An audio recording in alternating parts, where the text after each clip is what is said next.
Olá, pessoal! Estamos começando mais um SoloCast, o podcast do Solo Agro, programa de educação continuada em agricultura sustentável da Exalc USP.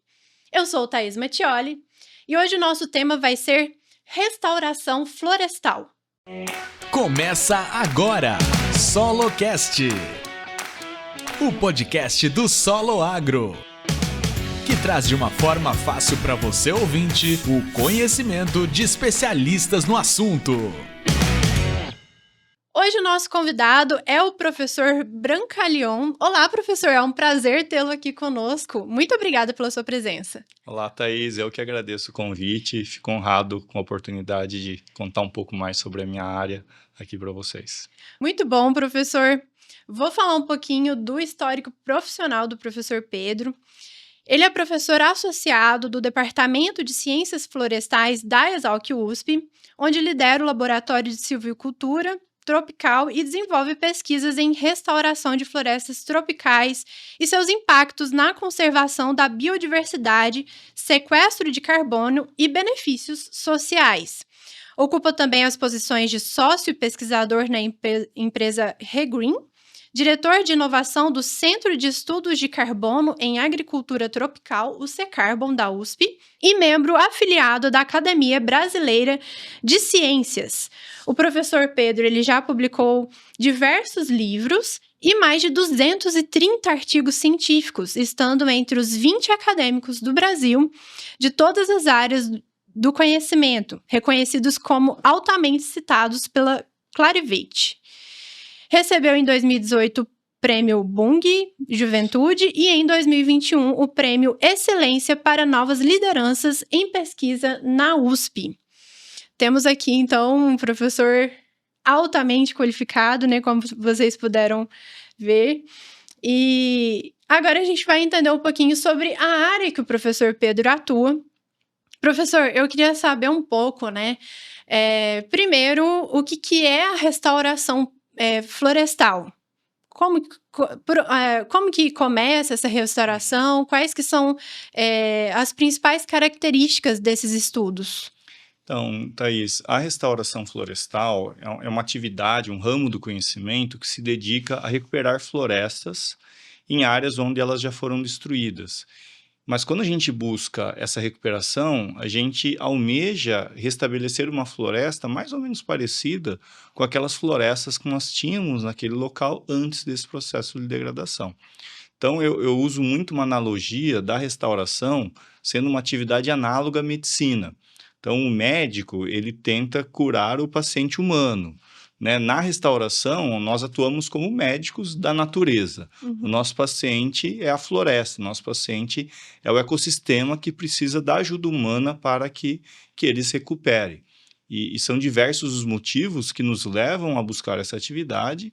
Eu vou falar um pouquinho mais sobre isso mais para frente, mas cada vez mais nós somos chamados a recuperar as florestas nativas em diferentes condições ambientais, sociais, ou por demandas de mercado ou financeiras. Então, é importante fazer essa atividade com eficiência, com baixo custo, com alto rendimento e com altos níveis de geração de benefícios, né? Não só para a natureza, mas sobretudo para as pessoas. Ah, que ótimo. Ainda mais que a gente está num tempo em que se fala muito sobre sustentabilidade, né? Acredito que seja uma área ainda mais em ascensão, né, professor?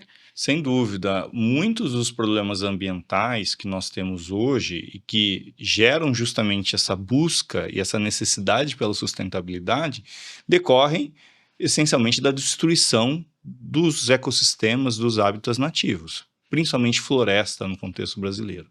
Então, uma forma natural de reverter e mitigar esses impactos consiste justamente da gente trazer as florestas de volta naqueles locais e condições onde elas nunca deveriam ter sido desmatadas, onde elas nunca deveriam ter deixado de cobrir e proteger o solo e cumprir suas várias funções, mas infelizmente foram no passado e hoje, né, nesse contexto em que a gente vive, a gente busca meios de trazer essas florestas de volta. Ótimo. E como que funciona, assim, na prática, né? Como que a restauração florestal ela é praticada? Vocês sabem exatamente que tipo de espécie que precisa estar ali? Como que funciona, assim? Eu realmente não entendo Aham. tanto sobre restauração. Queria saber, acredito que quem está nos ouvindo também gostaria de entender um pouco mais de como é na prática. Sim, continuando com aquela analogia, né, da medicina, Uhum. como que a medicina funciona na prática? Então, no geral, é feito um diagnóstico do paciente, né? O médico tenta entender quais problemas levaram aquele paciente, aquele estado de saúde debilitado, algum problema físico que esteja prejudicando a saúde e o bem-estar daquele paciente. A partir desse diagnóstico, é definido um conjunto de ações para reverter esse estado de saúde debilitada, e então o médico faz um acompanhamento para ver se aquelas ações, elas de fato surtiram os efeitos desejados. Na restauração é a mesma coisa, a gente faz um diagnóstico dessa área a ser restaurada, então tentamos entender quais impactos humanos restringiram a recuperação da vegetação nativa naquele local. Isso passa, por exemplo, pela degradação do solo, pela degradação da paisagem. Então, às vezes, quando eu recupero uma floresta, eu dependo do auxílio e do apoio das matas vizinhas, que vão dispersar sementes, que vão ter a fauna, que vão ter outros elementos da biodiversidade, que precisam, aos poucos, voltar a ocupar essa área que eu pretendo recuperar. Então, eu preciso entender esses vários elementos, incluindo espécies invasoras. Então, a maior parte dos capins que nós usamos na pecuária no Brasil são gramíneas africanas que são invasoras no contexto de ecossistemas e de restauração. E Uhum. também é importante entender qual a resiliência, qual que é o potencial desse ecossistema dele voltar a reocupar aquela área.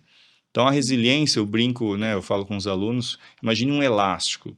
Então, quando você distende um elástico, a resiliência do ecossistema é equivalente a essa força que puxa de volta o elástico a uma condição de equilíbrio. Então, as nossas florestas, elas têm essas forças internas. Uma delas é a que a gente chama de sucessão florestal. Então, quando uma árvore cai, quando dá um vento ou um fogo, existem mecanismos que tentam trazer de volta a floresta àquele estado de equilíbrio, de diversidade, de bom funcionamento. Então, é importante entender em que situação a floresta está em termos de resiliência, para que a gente saiba como intervir, como ajudar. E a partir desse momento em que esse diagnóstico é feito, nós dispomos de um conjunto bem amplo de métodos que podem ser aplicados às diferentes situações ambientais. Certo. E eu fiquei pensando só na questão da iniciativa, Aham. professor. Eh, Quem que normalmente tem a iniciativa para a restauração de um local? Porque muitas vezes é necessário, por ter, mata ciliar, né, mata nativa Aham. ali, uma porcentagem, o agricultor tem que ter. Eu imagino que em alguns momentos o próprio agricultor deve Sim. buscar essa iniciativa, mas de forma geral, quem que começa esse processo, né? Assim, o senhor que está na academia está ali fazendo as pesquisas, mas a pessoa que está lá no campo, Uhum. quem está lá fazendo a restauração, é contactada por quem? Assim, quem são essas pessoas que fazem a restauração na prática? Então vamos lá, a gente tem contextos diversos e demandas diversas. Então eu vou citar aqui alguns deles para Uhum. cobrir mais ou menos um rol razoável, né, de situações. Então, no primeiro caso, a gente tem de fato proprietários rurais que precisam recuperar florestas para cumprir a legislação florestal, né? Na verdade, a Lei de Proteção da Vegetação Nativa de 2012 substituiu o famoso Código Florestal. Então, por meio dessa lei, toda propriedade rural precisa ter certas áreas cobertas por vegetação nativa, como em torno de nascentes, à beira dos rios, áreas declivosas. Então, caso essas áreas tenham sido ocupadas por atividades agropecuárias no passado, o produtor precisa recuperar a vegetação nativa nesses locais que a lei determina. Então, esse é um caso em particular. Uma outra situação bastante comum são os processos de compensação ambiental. Então, com frequência, florestas são destruídas com autorização do poder público, como, por exemplo, para a duplicação de uma rodovia, para você fazer uma obra de engenharia, uma central hidrelétrica. E aí o empreendedor, ele é obrigado a compensar aquele dano ambiental recuperando um trecho de floresta em outro local. Então, esse empreendedor, ele vai financiar um projeto de restauração e, com frequência, os proprietários rurais, eles recebem esses projetos porque, às vezes, é um ganha-ganha. Ele já precisava recuperar uma determinada área, então ele aproveita esse financiamento. Mas, cada vez mais, nós temos a restauração sendo impulsionada como uma atividade econômica, né? Como um uso do solo que ele gera receita, que ele é competitivo e que as pessoas fazem em função dos benefícios financeiros que essa atividade traz. Então, hoje existem vários projetos voltados para o sequestro de carbono, ou mesmo para a produção de madeira nativa, de frutos. São sistemas de restauração que estão com um pé nos sistemas produtivos. Então, só que ao invés de produzir uma única espécie, como no monocultivo de eucalipto, a gente cria sistemas de restauração que geram madeira de diferentes espécies. E por fim, né, acho que algo que é importante também, a gente tem a restauração praticada por organizações ambientalistas que visam ajudar a conservação da biodiversidade. Então, um exemplo importante, o mico-leão-dourado, é uma espécie emblemática, criticamente ameaçada no Brasil, que ela ocorre basicamente em alguns poucos fragmentos de floresta. Então, a Associação Mico-Leão-Dourado, ela restaura florestas que servem como corredores ecológicos e permitem que os micos se desloquem, e isso faz com que a espécie possa melhor se conservar. Certo. E a sua equipe, né, o seu grupo de estudos, atua hoje em dia em alguns projetos desses aí que você acabou citando? Sim, nós atuamos em vários projetos, né, no Brasil e no mundo e em diferentes escalas, né? Então, por exemplo, eu coordeno um projeto temático de pesquisa FAPESP, no qual nós fazemos um diagnóstico de como se desenvolve diferentes métodos de restauração. Então, por meio desse projeto, a gente já fez levantamentos, né, de florestas em restauração em várias empresas, várias ONGs, áreas estabelecidas por governos. São mais de 800 parcelas distribuídas em toda a Mata Atlântica. E com frequência também, o nosso grupo interage com tomadores de decisão na esfera pública. Então, eu, por exemplo, represento a academia dentro do conselho do programa Refloresta SP, que é um programa do governo do estado de São Paulo para restaurar 1,5 milhão de hectares. Nossa. No estado. Ao mesmo tempo, faço parte também do conselho do programa Regenera Brasil, que é um programa vinculado ao Ministério de Ciência e Tecnologia, que visa dar apoio técnico-científico ao Plano AVEG, que é o Plano Nacional de Recuperação de Vegetação Nativa, que também prevê 12 milhões de hectares de recuperação. E uma série de outras iniciativas que cada vez mais demandam, né, apoio técnico, científico, para que elas possam se desenvolver adequadamente. Certo. Eu acho importante, professor, falar isso abertamente, né, para o nosso público que nos acompanha aqui. Nós temos diversas pessoas de diversas áreas que nos acompanham e muitas pessoas, né, inclusive eu, não sabia muito bem aonde a equipe atuava, né? A sua equipe e diversas outras dentro da academia. Então, eu acho muito importante, realmente, a gente falar isso abertamente, né? Como que a academia tem atuado em questões tão importantes como restauração florestal, né, professor? E você citou em algum momento a questão do manejo do solo, né? Que é algo que, assim, não tem como, né? Agricultura e tudo que envolve florestas, agricultura, produção, produtividade, tem necessidade de uma melhora do solo, ter que ter um manejo do solo bem feito, né?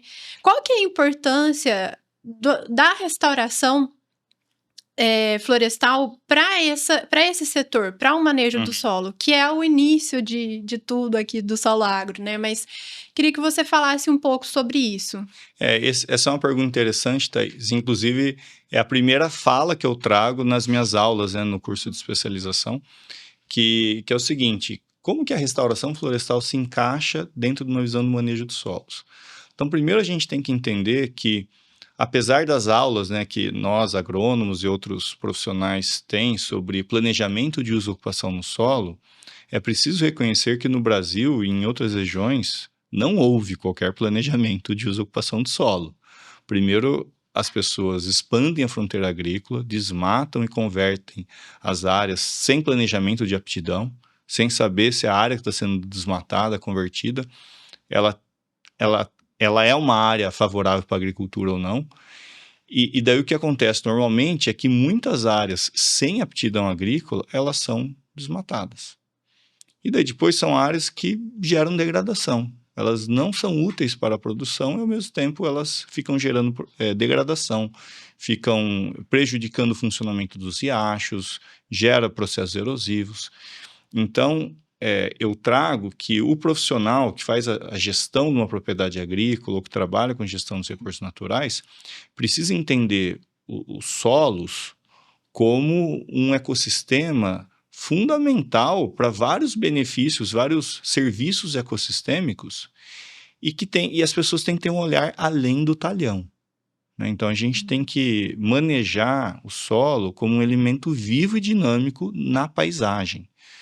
Então, quando a restauração ela se presta justamente como uma atividade para corrigir alguns problemas históricos que nós tivemos com esse processo de uso e ocupação desordenado do solo. Então, a restauração ela não tem a ambição de ocupar uma área produtiva de agricultura, de soja, de milho, de fruticultura. A nossa maior ambição é ocupar as pastagens degradadas, as áreas subutilizadas, que hoje se encontram majoritariamente em áreas marginais para a produção.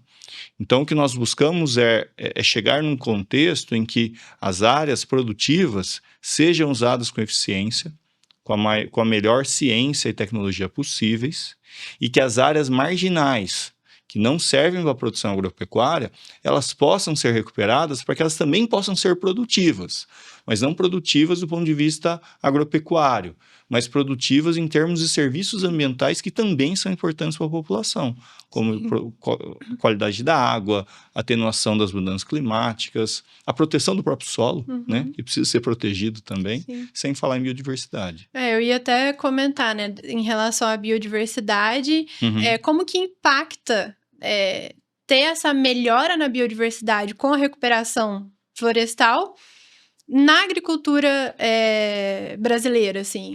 Qual que é o impacto que essa melhora tem nesse setor? Eu vejo o impacto da biodiversidade que naturalmente acompanha essas áreas em restauração como tendo talvez 3 ou 4 principais eixos. Os dois primeiros, o primeiro deles está relacionado ao controle de pragas e doenças. Essas áreas que nós recuperamos e também as áreas naturais que persistem nas propriedades, elas são o hábitat, a casa de vários organismos que controlam pragas e doenças na agricultura.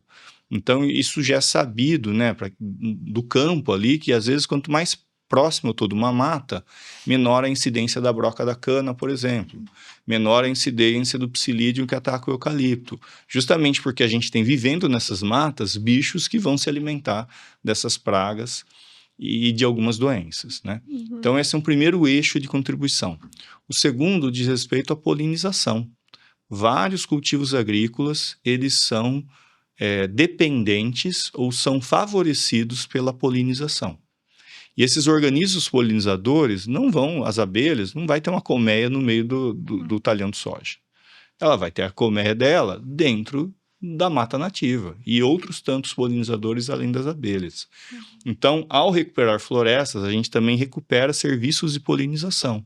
Para algumas culturas, como maracujá, melão e algumas fruteiras, são fundamentais.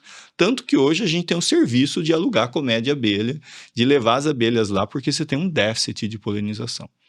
Um terceiro eixo que eu acho que vai mais num contexto de mercado é que a sociedade cada vez mais está consciente da importância da biodiversidade e se engaja no movimento para evitar a extinção de espécies.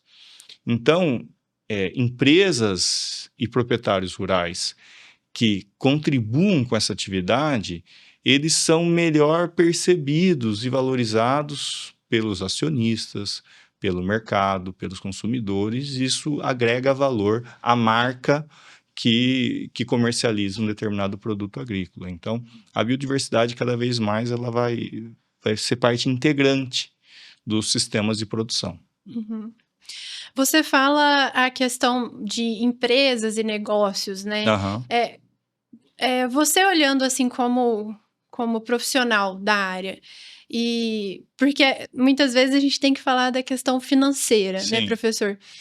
Quais que são as oportunidades que estão surgindo para os negócios relacionados com o reflorestamento, né, com a restauração florestal? Uhum. Eu falo com bastante experiência nisso, até porque eu atuo numa empresa que foi fundada há 2 anos, a ReGreen, com investimentos de mais de 300 milhões de reais, de grandes investidores do Brasil. É uma cadeia de negócios que está se expandindo no mundo, porque a restauração é uma das principais atividades para sequestrar carbono. E hoje nós temos uma demanda global por restauração para a geração de créditos de carbono. O que acontece? Existe um movimento da sociedade pela descarbonização dos sistemas produtivos, da economia, porque hoje a gente emite muitos gases de efeito estufa, e isso tem causado as mudanças climáticas, e as mudanças climáticas, por sua vez, têm trazido uma série de problemas para as pessoas, para a economia. Então, tem feito cada vez mais parte do ethos da sociedade, da visão do que é correto, que as empresas contribuam menos, ou, idealmente, que elas não contribuam com as mudanças climáticas. Então, as empresas estão numa busca incessante pela descarbonização das suas atividades. Então, por exemplo, uma indústria, com frequência eles têm trocado gás natural por biomassa, porque biomassa é renovável. Então, as empresas estão tentando reduzir a sua pegada de carbono. No entanto, isso não é suficiente, né? A gente não vai conseguir abandonar o petróleo tão cedo, e existem uma demanda por ações de compensação do que é emitido. Então, eu brinco que o Brasil ele está para esse mercado, né, de compensação das emissões, como a Arábia Saudita esteve para o mercado de petróleo no século XX. Então, é um mercado gigantesco, é um mercado global, e nós temos, né, um potencial de competitividade nesse mercado que nem outro país no mundo tem. Então, a expectativa é que em breve o carbono florestal vire uma commodity, sendo comercializado em grandes quantidades, numa escala internacional, e que o Brasil, quem sabe, ganhe mais dinheiro com essa commodity do que com as outras que ele já tem excelência em produzir. Nossa, excelente, muito bom. Professor, eu gostaria de aproveitar, né, que estamos conversando um pouco sobre carbono, e aproveitar que você é um dos diretores, né, do Secarbon, que é um centro de estudos da USP, né, que é relativamente recente. Gostaria que você falasse um pouco, né, sobre o Secarbon e sobre a relação dos seus estudos com esse centro de estudos. O Secarbon, ele, para mim, é um marco, né, na história da Exalc, da própria USP, porque, historicamente, a gente não evoluiu muito em termos de organização institucional para endereçar grandes questões da sociedade. Então, a gente segue há décadas, no caso da Exalc, mais de 100 anos, organizado em departamentos. E os departamentos, embora sejam importantes e funcionem, é importante ter esse agrupamento de profissionais que atuam mais ou menos na mesma área, mas eles restringem com frequência a pesquisa interdisciplinar, transdisciplinar. Então, o Secarbon, ele surge dentro de uma iniciativa do atual reitor da USP, de dinamizar um pouco essas interações e fomentar a criação de centros de excelência, que possam ir além dos domínios disciplinares e promover encontros e trocas e pesquisas inovadoras. É assim que funciona nos grandes centros de inovação do mundo, e a USP e a Exalc não poderiam ficar para trás. Então, no caso do Secarbon, a gente se propõe a criar um centro de excelência global para os estudos de carbono dentro do contexto da agricultura tropical. E quando eu falo agricultura tropical, a gente cobre não apenas a produção agrícola, mas todo o contexto dentro do qual a agricultura se insere. Então, dando exemplos de temas cobertos, né, por esse centro. Então, vai desde a parte da restauração, que é uma área que eu atuo, até a parte dos sistemas integrados de produção, então, como, por exemplo, sistemas de plantio direto ou de integração lavoura-pecuária-floresta, questões relacionadas à emissão de gás de efeito estufa pelos animais. Então, o rebanho bovino, por exemplo, ele é um grande emissor de metano. Então, será que não dá para colocar um aditivo na ração? Ou manipular algum processo biotecnológico que reduza a emissão de metano pelos ruminantes? E cobre também a parte de tecnologias digitais. Então, como que a gente consegue utilizar as mais recentes ferramentas de inteligência artificial para tornar esses processos mais eficientes? Então, em resumo, o Seacarbon ele é um ponto de encontro de pesquisa inovadora, de pesquisa transdisciplinar e de pesquisa de impacto, que foca no problema e não na disciplina. E uma vez que nós definimos bem o problema, nós trazemos as diferentes disciplinas necessárias para resolver aquele problema. Então, a gente sai da zona de conforto disciplinar, na qual a gente atua apenas naquilo que a gente conhece, e a gente foca no problema. E escolhe as ferramentas e junta as equipes necessárias para endereçar esse problema. Muito bom, professor. O professor Pedro, ele é um dos nossos docentes, né, aqui do Solo Agro. Acredito que você deve ter ficado interessado ou interessada na aula dele de forma um pouco mais aprofundada. Então, se você quiser, acesse o nosso site www.soloagro.com.br. Quem sabe você não se interessa por um das nossas especializações e se torne, então, um aluno ou uma aluna do professor Pedro. Agora, professor, a gente vai para uma área, né, saindo um pouco da parte científica, a gente vai para a parte mais pessoal, então, da vida do professor Pedro. Vem aí o Porteira Aberta. Porteira Aberta.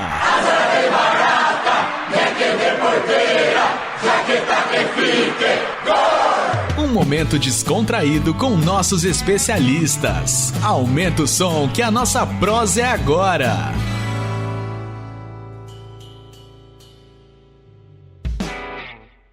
No Porteira Aberta de hoje, a gente vai entender um hobby que o Pedro Brancaleon tem na vida pessoal dele. Ele comentou comigo que ele coleciona orquídeas e plantas frutíferas. Conta pra gente um pouquinho, professor, como que é esse seu hobby? Tá, então, Thaís, eu já nasci agrônomo, né? Então, o meu hobby era ficar no jardim de casa, cavocando, plantando, fazendo mudo. Então, sempre gostei. E mais ou menos com uns 12 anos de idade, eu comprei um vaso de orquídeas, né? Minha mãe comprou, nem tinha dinheiro. E eu me apaixonei. Eu sempre gostei de plantas e flores, mas as orquídeas, assim, o jeito delas crescerem, a raiz. Eu fiquei muito encantado e comecei uma coleção de orquídeas no quintal da minha família. E com o tempo isso foi assim, se desenvolvendo. Tanto que eu entrei na Exalc especialmente por conta das orquídeas. A Exalc tem um orquidário maravilhoso, estabelecido pelo professor Brigger, com uma coleção de orquídeas das Américas, assim, fantástica. E minha tia, ela trabalhou, já se aposentou como técnica na Exalc. Então, um dia ela me levou a conhecer o orquidário, e eu fiquei encantado, falei, não, quero vir para cá. E desde então eu tenho uma coleção de orquídeas. Hoje eu tenho acho que uns 500 vasos. Nossa! E é o meu hobby. Eu adoro cuidar, ver as flores, fazer os cruzamentos. Então, é algo fascinante. É muito gostoso, assim. Que legal. Cuidar das orquídeas. E as plantas frutíferas? Então, as plantas frutíferas é algo mais novo. Eu comprei um sítio faz uns 3 anos atrás, que eu acho que é o sonho de qualquer agrônomo, ter um pedacinho de terra para plantar essas coisas. E daí que eu falei, não, vou fazer um pomar, né? A coisa mais gostosa num sítio é, sei lá, pegar uma fruta do pé. E daí nessa de começar a montar o pomar do sítio, eu descobri alguns viveiros em Limeira que operam justamente nessa área de coleções de frutas. Tá. Então, eu adoro comer fruta, né? E eu fui me apresentado a frutas que eu nunca tinha ouvido falar na vida.